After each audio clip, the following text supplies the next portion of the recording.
Чүй облусунда адам өлтүрүүгө шектүү жаран кармалды. Бул тууралуу облустук милициянын басма сөз кызматы билдирди.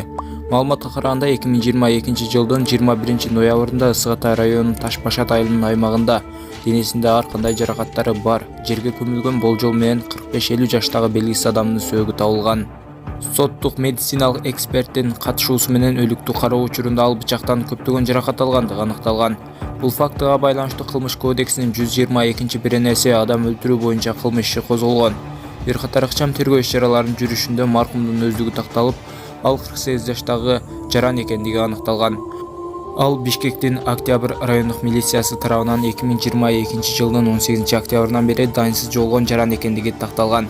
Чүй облустук милициясынын кылмыш иликтөө башкармалыгы жана тергөө кызматы ошондой эле Ысык Атай райондук милициясынын кызматкерлери тарабынан узак мөөнөттө жүргүзүлгөн комплекстүү ыкчам тергөө иш-чараларынын натыйжасында бул кылмыш ишине шектүү катары 25 жаштагы жаран кармалган деп айтылат маалыматта. Учурда шектүү убактылуу кармоочуга камакка алынган. Тергөөнүн жүрүшүндө бул кылмыш мүлк талашуудан улам келип чыкканы аныкталган. Тергөө уланууда. Аксы районунун жалпы дарыгердик практика борборунун акушер дарыгери төрөт учурундагы аялдардан системалуу түрдө акча каражатын талап кылып алып жаткан жеринен кармалды. УКМКнын маалыматына караганда, Аксы райондук жалпы дарыгердик практика борборунун төрөт бөлүмүндө калыптанган паракорчулук жана опузалап акча талап кылуу фактылары аныкталды.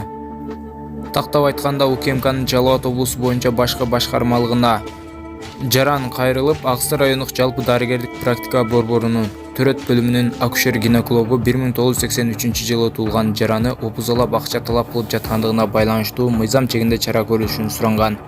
Тергөө иштеринин негизинде 2023 жылдын 2-февраль күнү өзүнүн иш бөлмөсүндө талап кылган акчаны алып жаткан учурунда гинеколог кармалды.